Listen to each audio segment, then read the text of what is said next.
to feed and reproduce, biding its time patiently below the surface, waiting for incoming human flesh. Chico flea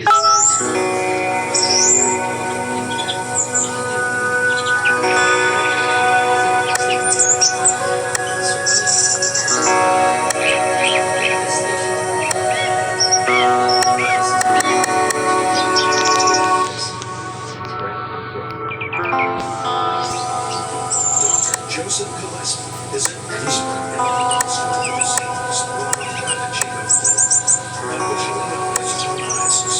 Its colloquial name as Chico's disease. Like a hitchhiker without a home. The Chico flea provides an opportunity to come. Unlike other fleas, it can't jump, so instead, it just flies around to passing humans and animals. Once there, it grows happily as she moves. That's when the mites, or rather, ladies, get her. Part of what makes the Chico flea so insidious is the initial feeding will go undetected by the victim. The animal will only respond after significant blood feeding. Gorges the female. A house guest from hell. Once a female is looking strong, she simply won't leave. If she wants to mate, she does it right under the skin. Males hooking up by burrowing below too. As the female eggs develop, the voracious vixen balloons to 10 times her original size. And unlike this psychopath, these parasites don't travel alone. Multiple Chico bites are common with disastrous. One of the worst cases I can involve this 16-year-old in Tanzania.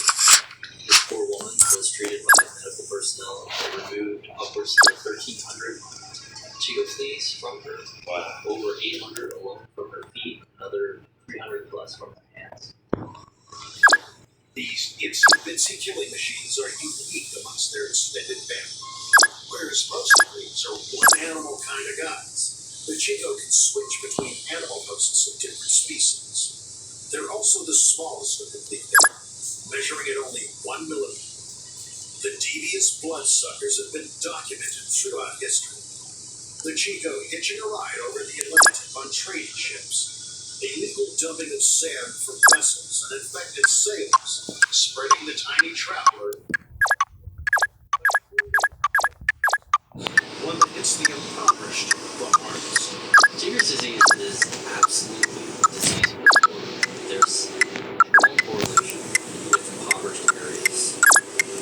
In parts of the developing world where people are hit hardest by Chico's disease, up to 50% of people can be infected. Found in pressed dirt floors of many homes and schools, the tragic fact is that the agony of Chico could be solved with a pair of shoes. The primary means to avoid infection, obviously, is footwear. The extremely advantageous to provide these impoverished areas with footwear.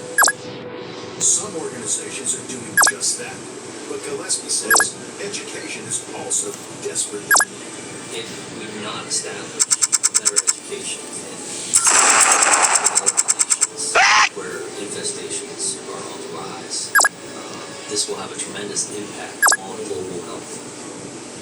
So we need to institute better measures, better educational measures, better preventative measures to combat this fate. So when in the untamed wilds of Latin America, keep covered, watch your step. You don't want to take home a nasty smear in the form of a hostile hitchhiker.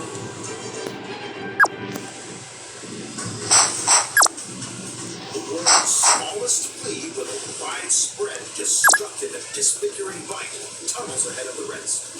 Like tumbling dominoes, our danger and contenders drop down the line. The cure to a crocodile that's creeping closer to humanity. Take a bite at our front-running flea. In the picturesque waters of Costa Rica, there's nothing pretty about this picture. Two surfers offshore, but one struggling. Look closely and you'll see something on his face. It's the jaws of a predator. Not a shark, but just as big and just as deadly. An American crocodile. I think we came very close to that. Had everything not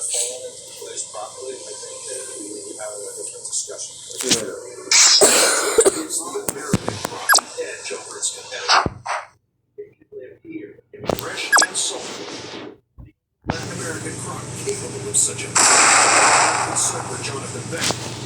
Destiny changed in 2016 at the surfing sanctuary of Tamarindo Beach. Crossing an estuary, no sooner had the 56-year-old paddled out from shore, a killing machine. People love to surf right here and all the way towards where the are. There's good waves. Local businessman and volunteer lifeguard Patrick McNulty remembers the fateful day.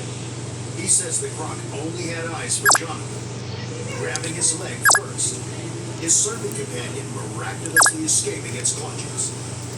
That person turned around when he heard a noise and saw the Jonathan under the water. He responded to the scene and grabbed Jonathan. Jonathan himself was fighting to get loose of that crocodile. Locals and visitors alike found to do all they could to help. The victim clearly having lost the leg of leg back. I was telling him that he was going to be fine, to relax, to breathe. He acknowledged that he was staying calm. Okay, he would say, okay. I was more concerned that he wasn't going to make it. So I put a makeshift tourniquet on his femoral artery towards the top of his head, using a As Jonathan was rushed to the local hospital, the community was left strapping its head. Crocodiles are living back in that area there. There seems to be one or two crocodiles that will hang over by that hedgerow on the other side of the river. Thought that there was danger there. As they became showing signs of a little more aggression through the last couple of years, we didn't see the signals. We're in their world. Over 5 meters long and weigh around 100 kilograms. The American croc is a big beast with a slender snout, a true stealth hunter. It sneaks up on coast, completely submerged before striking its speeds of up to 16 kilometers an hour. Responsible for 120 recorded attacks and 16 deaths since 2012. When it comes to the these monsters have a bite force that you wouldn't believe, according to the experts. Average American croc generate maybe 3,000, 3,500 pounds of bite force. That's about twice what a spotted hyena could do, the bone crushing champion among mammals. It's about 3 times what a lion could do. O grande problema é a violência de uma mordida, não é só a mordida em si, mas é porque a gente fugiu da morte. Eles despedaçam ali, põem pedaços de dedo, The American croc, a one-of-a-kind predator, armed with the sharpest teeth of any crocodilian and a jaw that snaps shut in 50 milliseconds.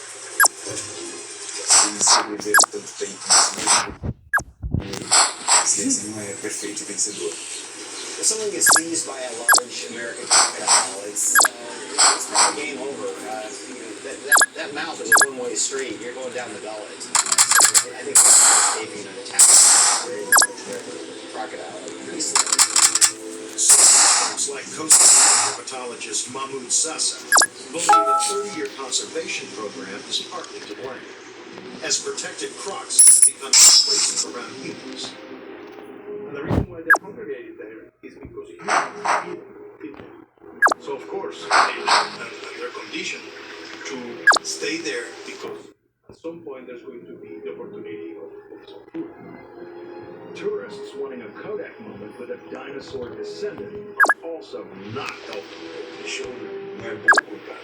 Ele fica mais malandro, não perde o meio natural, o receio do ser humano, porque ele associa o ser humano à comida. Isso é risco. Back in Tamarindo, lessons have been learned. A boat now surfaces across the estuary, even at low tide, and signs clearly warn people to stay away. While most would run a mile from an American croc, in the village of Ortega, an annual festival sees villagers hunt them down. Due to the 100-year-old annual Easter festival, it's not eggs villagers are hunting, but the biggest American croc in the local river. Splashing in the water to entice the killer predator, wearing no protective gear. They then cart the beast to the center of town, where it's worshipped before being released unharmed back into the water.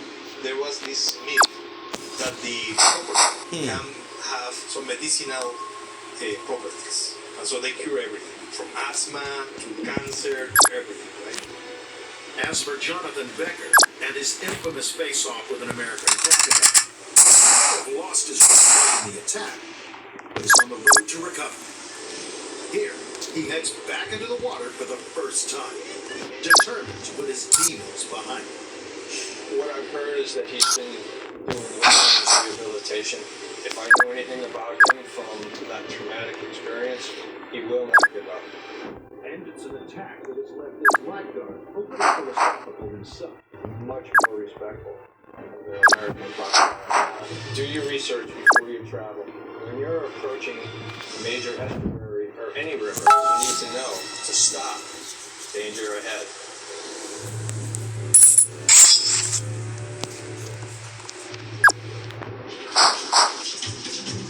With hundreds of crimes, dozens of deaths, and a body built for the kill, the American crocodile snaps at number 1. Our fearsome fleet drops to second spot. The house only recluse scuttles to third. The puma pads into fourth. There's more chance of an encounter with this cat than a leopard seal which harpoons into fifth. That means our biting army ants swarms at 6. And howler monkeys wax the line loud enough to drive them nuts. In it swims the mighty American croc. The deadly water dweller's jaws brace to take on our menacing frontrunner lineup, a platinum predator selection. The American croc now takes a snap at a whole new lineup. A slithering Power Ranger, a plumed giant anteater with